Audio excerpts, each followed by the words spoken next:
J'aime beaucoup les nanars. J'aime les rater tellement épiques que ça devient un chef-d'œuvre. I have discovered more information than any hacker ever has. People must be punished and eliminated immediately. Act now. Outside of the corporate systems and these incompetent politicians. J'aime le ridicule tellement décalé You can't piss on hospitality. que ça devient du génie. J'aime le travail tellement bâclé que ça devient de l'art. Je ne le pardonnerai jamais. Elles sont mortes à cause de moi. Tous les nanars ne se battent pas et n'ont pas les mêmes causes. Mais chacun m'offre un divertissement. Mais qu'arrive-t-il quand le seul crime d'un film est d'avoir été trop fidèle aux excès de son matériel d'origine? Est-ce qu'il peut être considéré vraiment comme un nanar? Bonne question.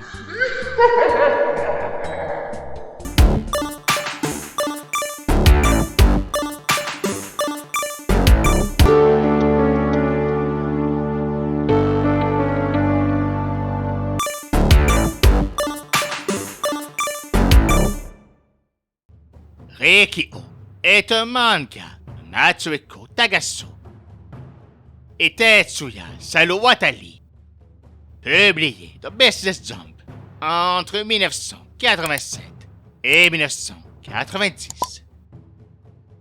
Reikio Saiga a été condamné à 3 ans de prison pour assaut. Il va purger sa peine à l'impitoyable et terrible prison nationale de Tokyo.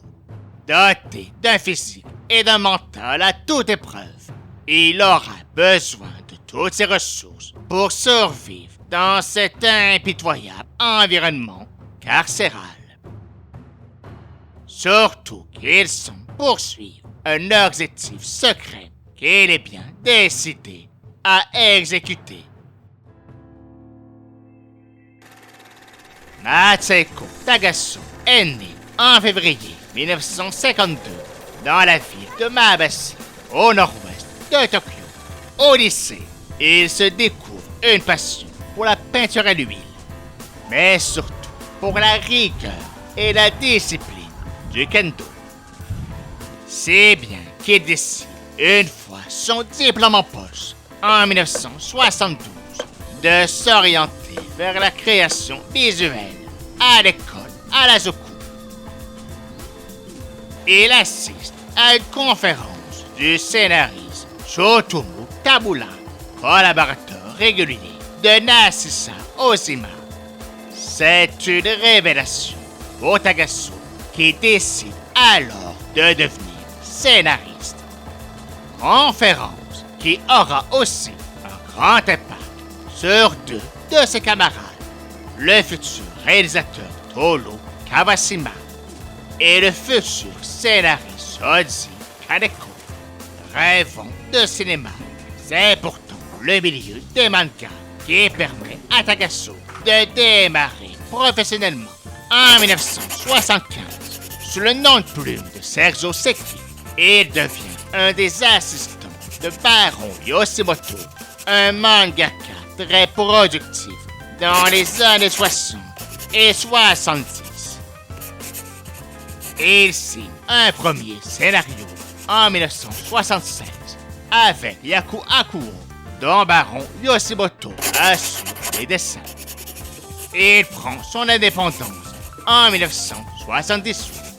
Sa carrière de mangaka professionnel se tire sur près de 30 ans, où il touche à plusieurs médiums et explore autant les récits historiques que l'action. Il y a trop de titres pour tous les citer, mais outre Reikio, retenons Odono Arashi avec Kiritomo Yasuyuki en 1980, une comédie romantique d'action dans la Chine ancienne. Fukusu no Kyotsu en 1982 sur la quête sanglante d'un simple salarié pour retrouver sa femme. Et Colossus en 1983, l'ascension virile d'un combattant, tous les deux avec Tanemura Itoshi. Karate Mokushiroko avec Osiai Atalo en 1986 sur l'apprentissage du karaté par un jeune disciple motivé mais indiscipliné. Ou encore Buddha M avec Hashimoto Kazu en 1997 qui raconte le quotidien d'un régiment japano-américain durant la Seconde Guerre mondiale. En dehors de sa carrière artistique, Tagasu s'intéresse intimement au maniement d'armes jusqu'à devenir instructeur dans des milices d'autodéfense.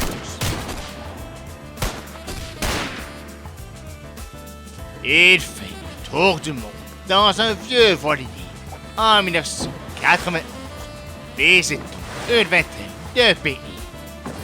Quand éclate la première guerre du Golfe, alors qu'il se trouve dans la mer d'Oman, le forçant à retourner au Japon. De son côté, Tetsuya Salwatali est né le 25 juin 1958 à Owuta, dans la région de Fukuoka. Sa famille déménage quand il est encore très jeune dans la ville d'Imetsi. Ayant de la difficulté à se faire des amis, il se réfugie dans les mangas pour trouver du réconfort. Étudiant peu motivé à l'adolescence, il abandonne l'école pour poursuivre son rêve de devenir mangaka. Après quelques petits boulots alimentaires, il devient à 21 ans l'assistant des mangaka Senji Inamatsu et Hiroshi Motomiya. Il remporte en 1981 le 21e prix Tezuka pour son histoire Soto, prix qu'il partage avec Shoto Itabashi, Makoto Watanabe et Matakazu Katsura. Mais prix surtout qui lui apporte une grande crédibilité dans le milieu. Il publie sa première œuvre en 1982 avec Omino Senji dans Weekly Shonen Jump. En 30 ans de carrière, il participe à plus de 20 œuvres. Outre Rikyo et son statut culte, il a connu du succès en solo avec les séries Dog Soldiers en 1987 qui raconte les missions périlleuses d'un ancien béret vert. Abale Bonia en 1992 qui narre les enquêtes d'un journaliste aux méthodes plus que physiques. Manga qui a aussi été adapté en film live. Et plus récemment, en 2017, Zig, dont le scénario est signé Takashi Nagasaki, centré autour d'un mystérieux mercenaire japonais qui intervient dans divers conflits aux quatre coins de notre ronde terre. Mais son œuvre la plus emblématique reste Touch, qui a été publié dans Weekly Jump de 1993 à 2021, sous diverses séries et suites. Manga qui raconte la quête et les combats de Keiichi Miyazawa pour devenir le plus redoutable combattant. C'est assez clair que Salo Watali ne se spécialise pas dans les mangas légers et romantiques. Si je devais résumer Rikyo en un seul mot, ça ne serait clairement pas subtil. Rikyo fait partie de ces mangas des années 80 qui mettent en vedette un héros solitaire, mystérieux et surpuissant en quête de sauver ou de protéger l'élu de son cœur. Pour y parvenir, il doit affronter des guerriers plus monstres qu'humains. Chaque série a ses petites nuances. Mais ça reste dans la lignée des classiques du genre. Comme Mad Bull 24, Violent Jack, Keiji Obito, et évidemment les deux titans du genre, Hokuto no Ken et Berserk. Les mêmes codes, les mêmes enjeux et les mêmes excès. Contrairement au Nekotsu, où le héros doit s'entraîner et se surpasser pour vaincre des ennemis toujours plus puissants. Reiki a déjà la puissance. Il doit simplement puiser plus profondément au fond de lui et trouver la faille du monstre. C'est un concept très bouddhiste d'élévation par la souffrance du corps et par l'atteinte de ses limites physiques afin d'influer le karma, afin d'être récompensé ou puni. Comme tous les mangas cités plus haut, Reiki-Oh est extrêmement violent et extrêmement sanglant. Et c'est le principal atout de ce genre de récit. Pas que l'histoire n'a pas d'intérêt, mais le lecteur veut voir à quel point les corps vont être déformés par les chocs et combien graphiques vont être les résultats. Il veut des boyaux qui jaillissent, des crânes qui explosent, des membres qui sont arrachés et le plus de sang ainsi que de liquide corporel possible. La série se veut réaliste, mais les lois de la physique qui régissent notre monde ne semblent pas souvent s'appliquer. Et pas seulement parce que certains personnages semblent mesurer plusieurs mètres de haut et avoir une vitesse qui défie le fonctionnement des atomes. Les corps sont à la fois d'une résistance surhumaine ou faits en carton selon les besoins. On parle d'une série où Reiki tue un coup de poing un lion et un éléphant, ou défonce tous les murs plutôt que de se servir de la porte. Heureusement que le style graphique de Saru Watali est soigné. À défaut d'avoir des personnages réalistes, il apporte un grand souci à ce que les physiques soient détaillés et esthétiques. Nous voyons bien les muscles, les organes et les fluides. L'impact des coups n'en est que plus troublant. Malheureusement, ce souci ne s'applique pas au décor plus générique, mais ce n'est pas dramatique dans une prison.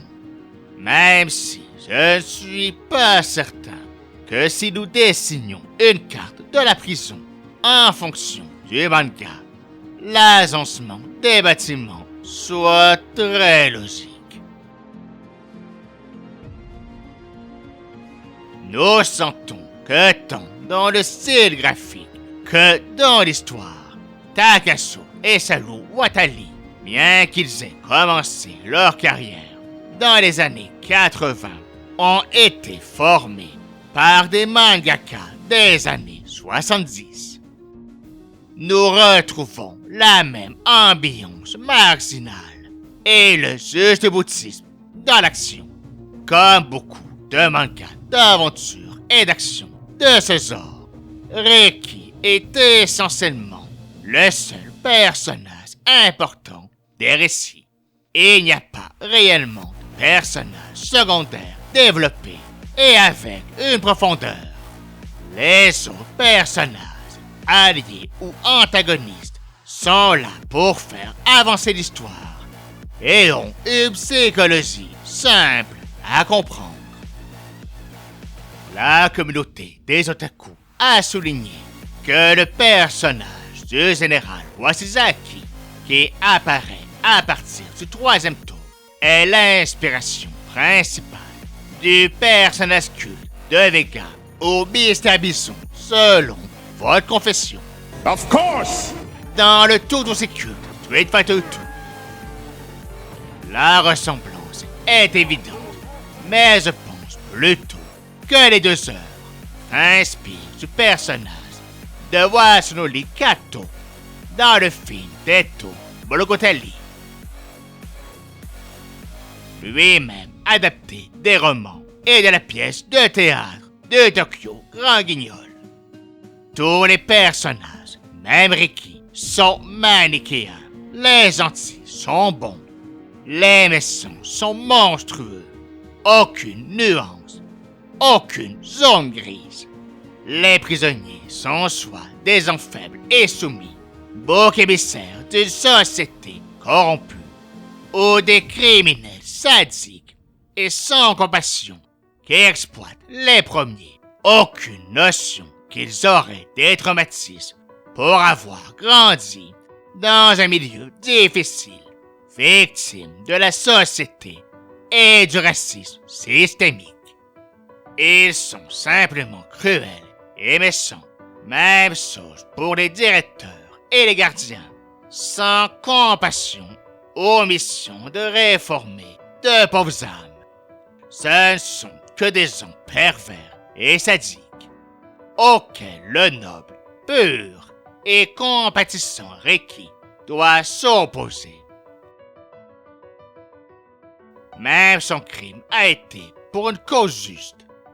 Vous devez commencer à comprendre que le milieu carcéral tient une place importante dans le manga. Les prisons japonaises ne sont pas reconnues comme des lieux calmes où les prisonniers sont traités avec les plus grands égards. Mais Rikyo pousse là à un autre niveau.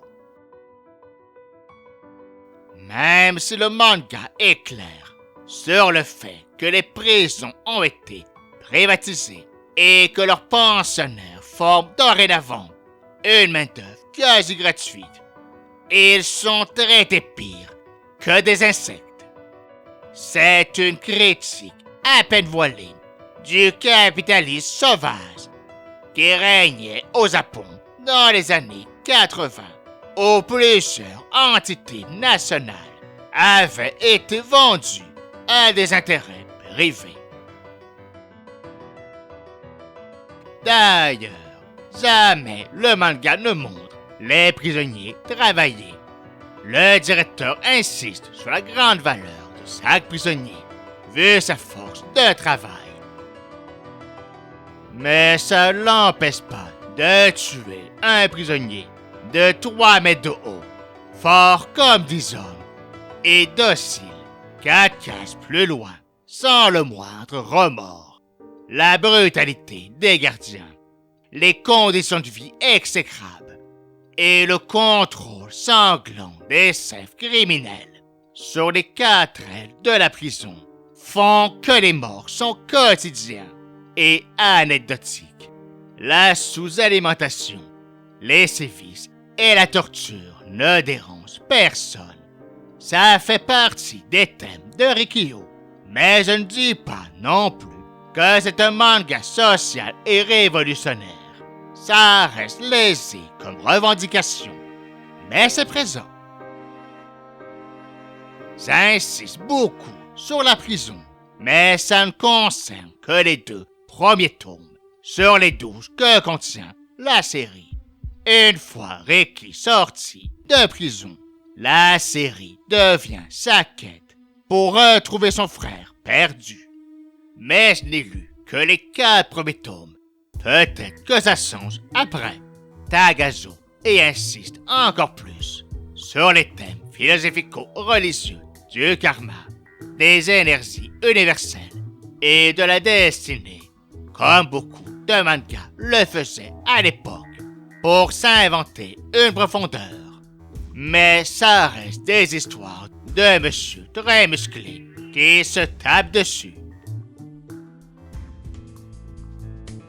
Ça n'a pas empêché Rikyo de marquer les esprits dans cette décennie 1990 qui commençait.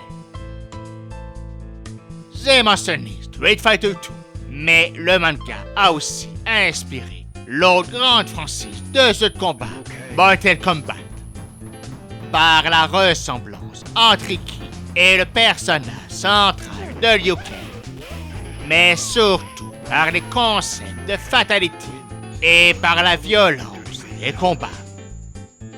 Dès ses débuts en 1987, le manga a remporté le prix Shueisha MVP comme meilleur titre de la maison d'édition et s'est écoulé à 2,5 millions d'exemplaires, ce qui est honorable vu son succès mature. Et quand un manga a du succès, un producteur de film n'est jamais très loin. Ou plutôt dans le cas qui nous intéresse, de l'autre côté de la mer de Chine orientale, à Hong Kong.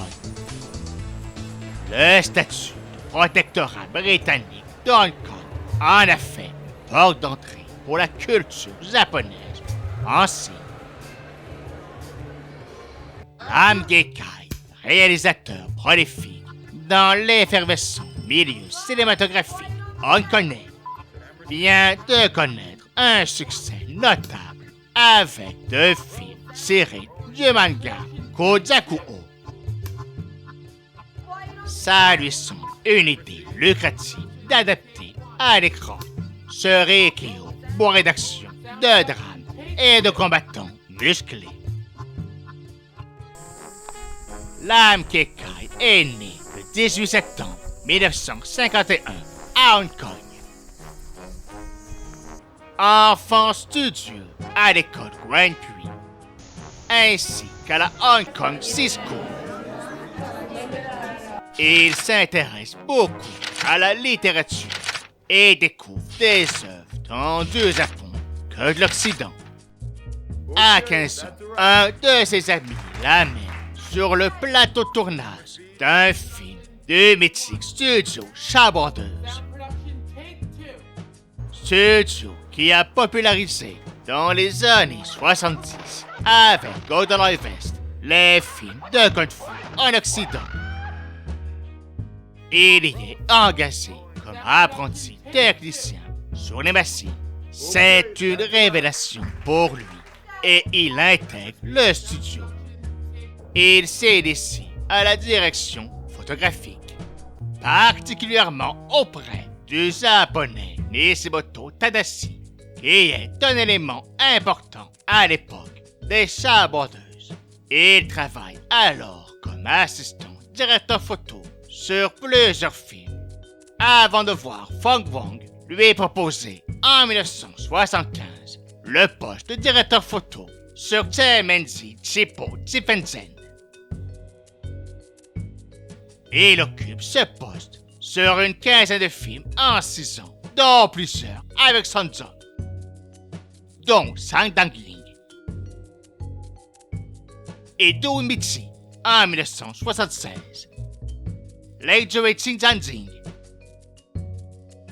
et Jiao Ao Jiang-Wu en 1978 et Fang Liao Zhao Jiao Zhao Zhao Dao en 1979. Réputé comme un des meilleurs directeurs photo du studio, les 10 frères Cha le poussent vers la réalisation, ce qu'il refuse, ne se jugeant pas assez qualifié. C'est la star Danny Lee qui va lui faire franchir la rivière en lui proposant de co-réaliser Dang Changlu en 1981.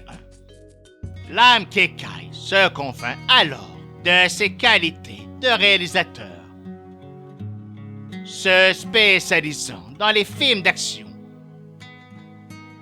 les drames surnaturels et les comédies grand public. Sans s'inscrire dans la nouvelle vague de Hong Kong qui offrait le portrait d'une ville étouffante et violente. Il propose un style plus moderne que le cinéma classique des studios. Les années 80 sont productives pour lui avec 13 films en 10 ans. Son premier film solo est Chang Jae-soo Line en 1982. Un film au succès modeste, mais suffisant pour lui apporter la confiance du studio. Parmi toutes ses œuvres, certains réels succès se démarquent, comme Jian Feng Quanglong en 1984, puis après son départ, l'autre grand studio d'Hong Kong, Golden Harvest, en 1985. Yoen Chung-am Yu Wai Chi Lee en 1986. Yoet Migawei en 1988. Et Liu Chang-ching Taan en 1990. En 1989, Fuji TV l'approche pour réaliser une version cinématographique de Teto Monogatari, offre qu'il refuse, mais qui va lui permettre de découvrir Reikyo Lobo en 1992, tiré du roman de Lin Kuan, et qui met en vedette un chat extraterrestre meurtrier, donc un chat tout ce qui est plus normal, a été son dernier film. Il s'est tourné depuis vers la photographie, en plus de s'impliquer dans plusieurs projets d'éducation rurale en Chine. Dans le futur lointain de 2001, Reikyo est condamné à 10 ans de prison pour avoir agressé un baron de la drogue. Incarcéré dans une terrible prison privée, gérée par un cruel directeur et dirigé par les 4 rois célestes, un pour sa quête, et devra utiliser toutes ses ressources pour survivre et ramener la justice. Le Reikyo de l'âme Kekai est simplement une transposition du manga à l'écran. Aucun deuxième degré, aucune interprétation du côté excessif du manga. C'est dans le manga, l'âme Kekai le met dans son film avec quelques petits ajustements mineurs.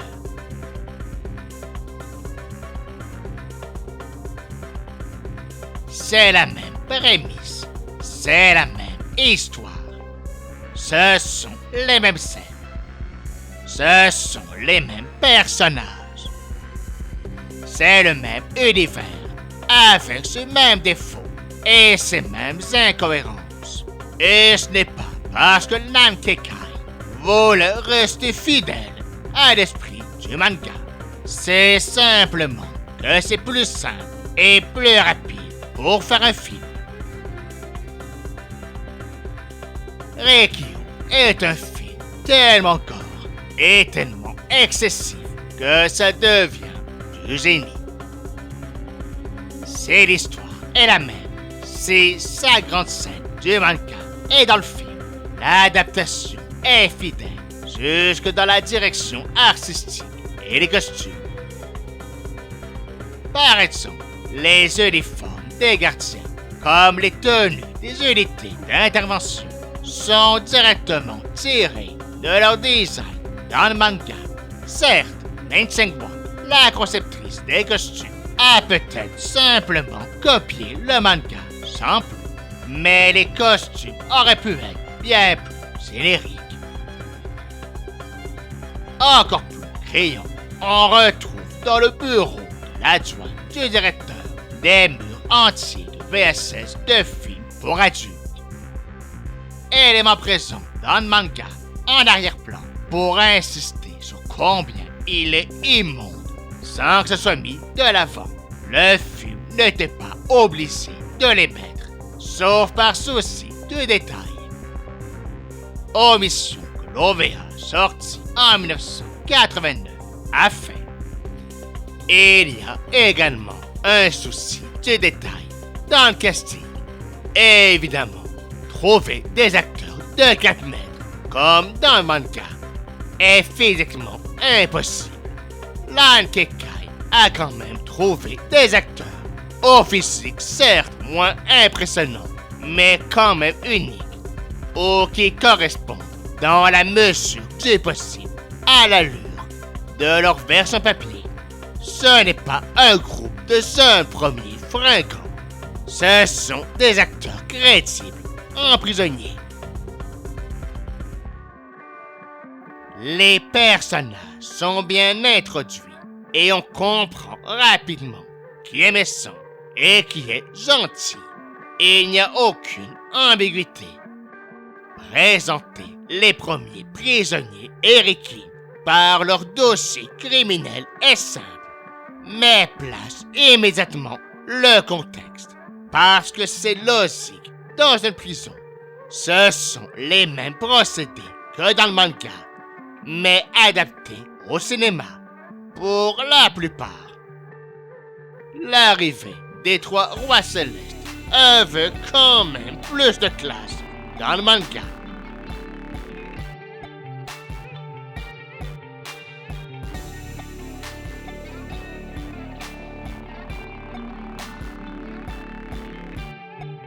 Même chose avec l'idée très asiatique de faire jouer les 2 personnages d'enfants par des adultes.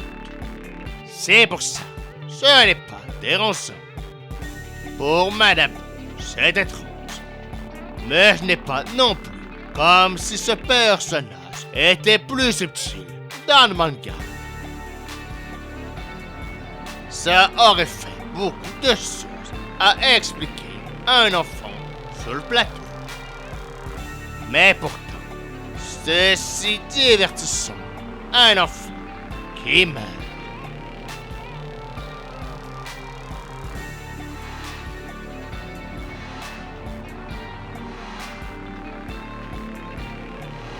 Je ne vais pas m'étendre sur chacun des interprètes, mais c'est intéressant d'élaborer sur la vedette du film, sur Rikyo, sur Louis Fan.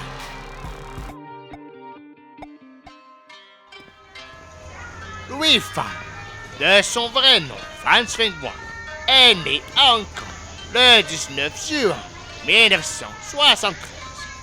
Il est le fils de Fan Mei-cheng, un acteur récurrent des films des Sabordeuses, et accessoirement l'interprète de l'infâme assistant du directeur d'Henri Kyo.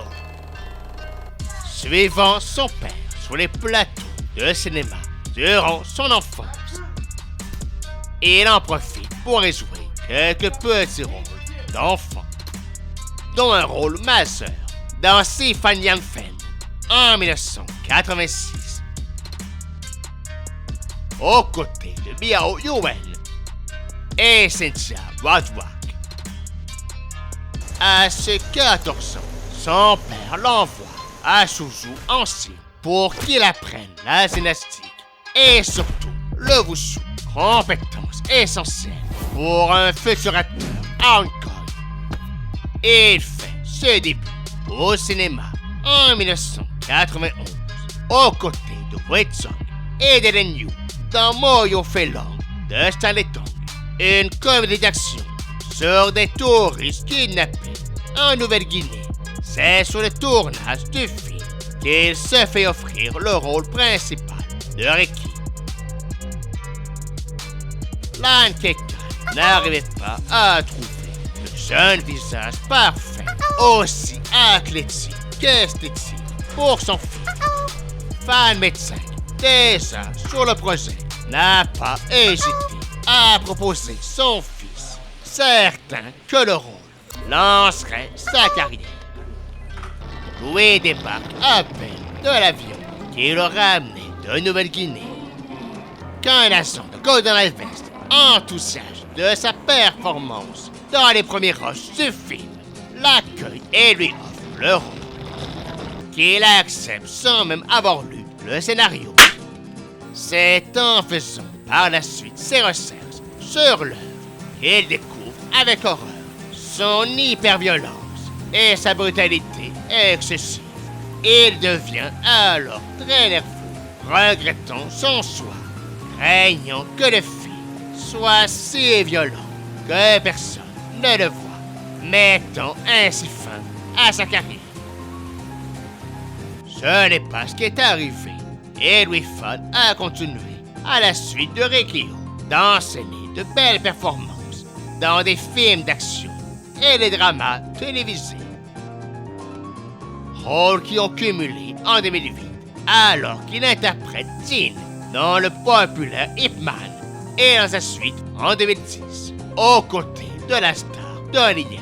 Il continue depuis d'être un acteur productif et reconnu du public chinois. Pour en revenir à Riccio, Louis Fall manque clairement d'expérience, mais il fait son possible. Il donne à son Ricky plus d'humanité et de sentiments que sa version papier, nettement plus froide et impassible. Ça lui donne un côté de grand enfant doué de techniques mortelles et surhumaines en quête de vengeance, mais qu'il ne maîtrise pas encore entièrement. Justement, le film est fidèle à l'histoire du manga, mais ajoute quelques éléments afin d'approfondir le passé de Ricky, d'où l'entraînement au Kikong donné par son oncle revenu dans le Séoul. L'idée est louable, mais ça fait vraiment vieux film asiatique avec le vieux maître enseignant la sagesse ancienne de l'Asie. Ricky a un maître dans le manga, mais ça reste plus rapide. En fait, tout le passé de Ricky est raconté de façon très différente dans les deux œuvres. L'Ankekai en fait des scènes qui amènent le spectateur dans son passé. Alors que dans le manga, c'est par une enquête de l'assistant du directeur et par des témoignages de résidents du quartier de Ricky que le lecteur apprend des morceaux de son passé. C'est quand même plus organique et laisse plus de mystère. Pour un film qui avance très vite, mettre de longues scènes sur le passé de Ricky n'est pas tant. Heureusement que l'histoire n'est pas si complexe. Elle l'est encore moins que dans le manga. Dans le film, Ricky va en prison parce qu'il a tué par vengeance un baron de la drogue qui a causé la mort de sa petite amie.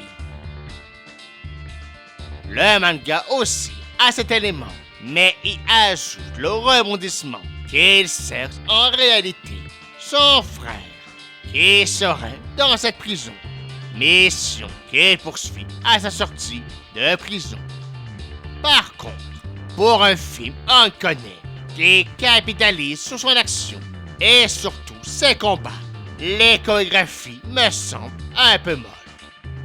Les deux premiers combats de Ricky sont intéressants, mais tous ceux ensuite manquent vraiment de rythme et de créativité. 2-3 coups et c'est fini. Ça manque d'enjeu, ça manque de suspense, ça manque de montée dramatique. Le découpage des combats dans le manga n'est peut-être pas toujours révolutionnaire, mais au moins ils ont leur intérêt. Et Saru Watari prend son temps. Et parenthèse, un combat dans une douce avec des corps d'hommes nus et musclés qui s'entrechoquent avec des lames de couteau nettement trop près d'un pénis. C'est toujours épique. Toujours. J'en parle beaucoup, mais évidemment que l'aspect prison était essentiel dans le film. C'était présent dans le manga, mais ça y prend une place encore plus grande. Autant le film est l'héritier de ces récits de héros surpuissants, progressant par combat. Il est aussi, volontairement ou non, dans la continuité de ces films de prison des années 70 et 80. Ces films qui dépeignent des prisons sales, inhumaines, sans loi, si ce n'est celle du plus fort, où les prisonniers, mais plus souvent des prisonnières, sont victimes du sadisme des gardiens et des pulsions des autres prisonniers. Requiem est au croisement d'œuvres comme Crying Freeman et Lady Snowblood, mais à moins subtil. D'ailleurs, si dans le film Requiem est orphelin de parents décédés hors sang, dans le manga, il est né en prison, comme Oyuki dans Lady Snowblood. Le début du film nous plonge exactement dans cette atmosphère. On y suit un autobus de prisonniers qui part de la campagne pour montrer que la prison est isolée, puis pénètre dans l'enceinte du complexe. Sa route est très longue jusqu'à la porte de l'aile, illustrant combien est gigantesque la prison et combien c'est un monde en soi. D'ailleurs, on voit les bâtiments du point de vue des prisonniers dans l'autobus pour une meilleure immersion. Arrivé à la porte, le sol est humide d'un liquide, qu'il soit de l'eau ou du sang. Mais impossible d'en être sûr, vu la couleur rouge du plancher. Ça indique aux spectateurs que c'est un endroit dangereux.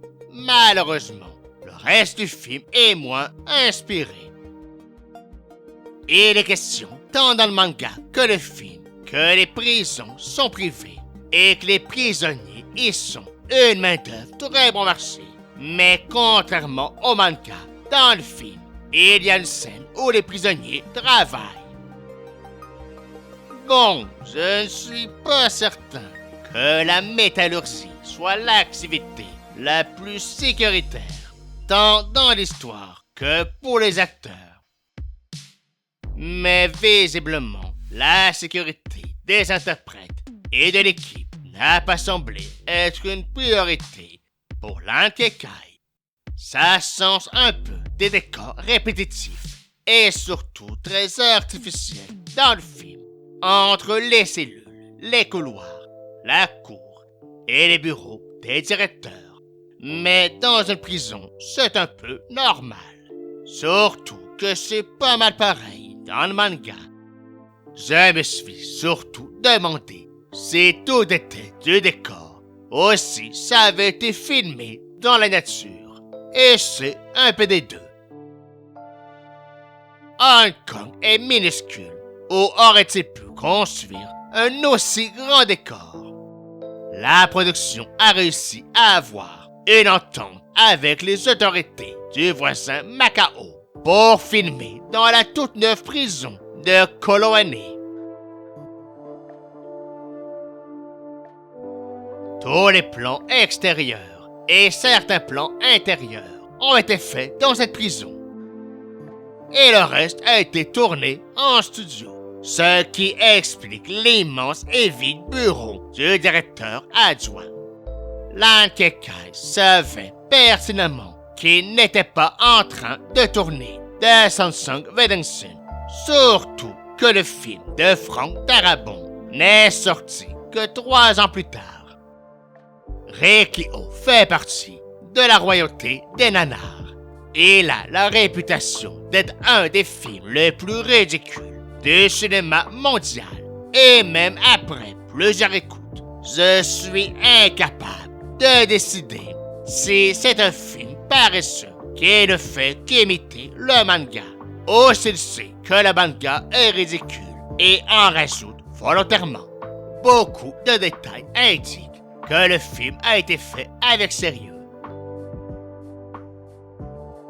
Mais l'humour très cartoon et premier degré dans les scènes rend difficile de comprendre quel est le ton voulu. Le manga aussi a de l'humour, mais il est plus noir et grinçant pour représenter la dureté de la prison et la perte des valeurs humaines. Mais donc, un film qui adapte fidèlement une œuvre excessive peut-il être considéré comme un nanar, puisque son intention est noble et assumée, ce qui pose la question. Un nanar, c'est quoi? Ce que les gens appellent nanar et qui a gagné en popularité depuis les années 2000 avec la force d'Internet est en fait plusieurs types de films qui se divisent ensuite en plein de petites catégories. Un vrai nanar est un film dont le créateur avait de bonnes intentions, mais soit par manque de budget, soit par errance artistique, ou par incompétence de ce même créateur, se plante tellement qu'il prend un deuxième degré génial. Mais il faut que le créateur ait eu l'intention de faire un bon film au départ. Les gens pensent que c'est récent comme phénomène, mais les nanars tirent leurs origines des Midnight Movies des années 70, visant à remplir de films étranges la case de minuit, et qui a fait l'heure de gloire du Rocky Horror Picture Show, de la filmographie d'Ed Wood,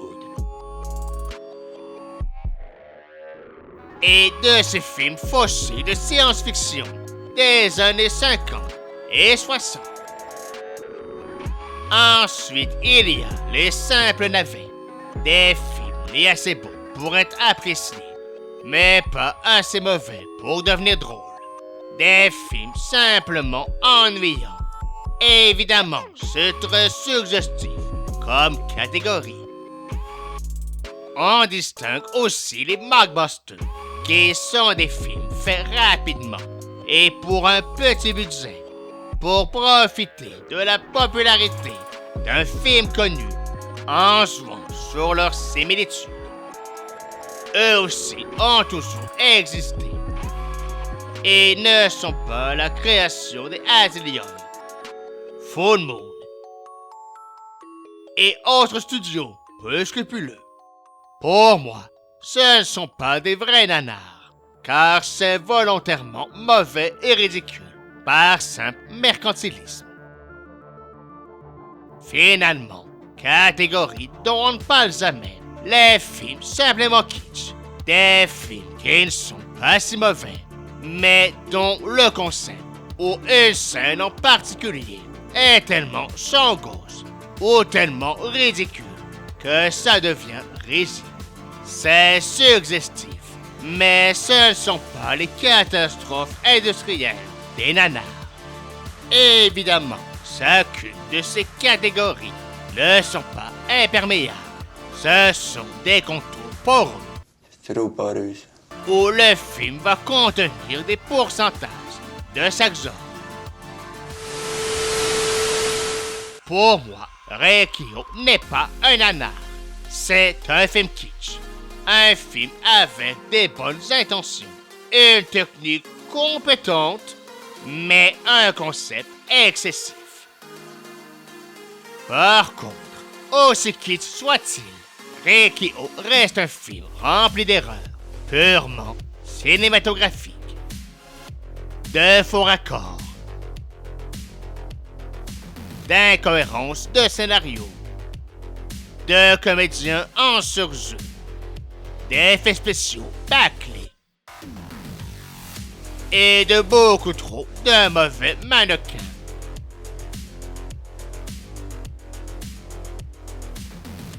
Pour être pris au sérieux, et cette manie des prisonniers à détruire les murs, plutôt que de passer par la porte juste à côté, pour une raison que je ne peux expliquer.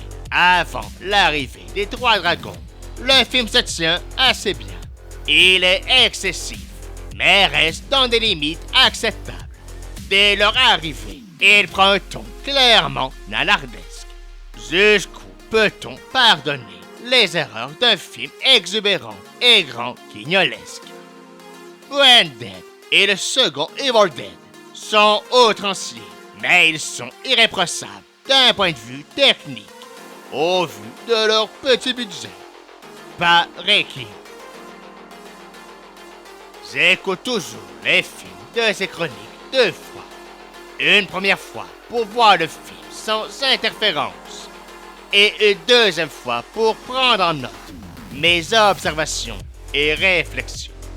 J'ai fait l'erreur ou le bon choix d'écouter Riki-Oh la première fois avec son horrible doublage anglais, puis le doublage cantonais d'origine lors de la deuxième écoute. Si le jeu original des interprètes n'est pas parfait, ce n'est rien de catastrophique. 冇啊，阿 Sir 冤枉啊！阿 Sir 啊，冤枉嘅真係冤枉！講大話！ Alors que les acteurs anglophones en sous-jeu complet ajoutent une très grosse couche de ridicule qui rend le film encore moins possible à prendre au sérieux. You're wrong, sir. I'm innocent. I am, sir. Sir, really, I'm innocent. Innocent my ass! You're lying! Ça joue énormément sur sa réputation involontaire de nanar. Non, Riki-Oh n'est pas un des films les plus mauvais, qu'il en devient génial. Mais ce n'est pas non plus un film dont le style unique en fait un bon film. Il assume sans ridicule, mais a trop d'erreurs pour être pris au sérieux. Ça reste un film ultra divertissant à écouter, pour les bonnes et les mauvaises raisons. Mais sa fidélité à la folie du manga en pardonne beaucoup. Comme le craignait Louis Fall, Riki-Oh n'a pas été un gros succès au box-office hongkongais et japonais. Pas parce que le public l'a trouvé mauvais, mais parce que sa violence et sa présence de drogue lui a valu une cote de 18 ans et plus par les autorités, limitant son public. Évidemment, le film n'est jamais sorti en Occident durant les années 90. Il a fallu attendre les années 2000 pour voir des DVD se répandre sur Internet et les années 2010 pour de vrais Blu-ray et DVD de qualité. Néanmoins, Louis Fall confie que c'est le film dont on lui parle le plus quand il se promène dans la campagne chinoise, ayant trouvé son chemin vers le cœur d'un public. Une suite non officielle est sortie en 2005 avec Louis Fall, sans avoir eu un grand impact. Par contre, un projet de version hollywoodienne a émergé durant les années 90. Mais impossible de savoir si ça aurait été une adaptation du manga ou du film. Que l'on aime ou non les nanars, il faut admettre que les choix artistiques sans compromis du manga comme du film ont su atteindre leur public. Même si ça a pris du temps. Que l'on aime ou non les œuvres excessives, elles ont su faire parler d'elles et s'inscrire dans la petite histoire du manga et du cinéma. Pas de façon glorieuse, mais c'est mieux que bien des créations qui sont tombées dans l'oubli. Elles nous font passer un bon moment. Et pour moi, c'est l'essentiel. Ta Tsai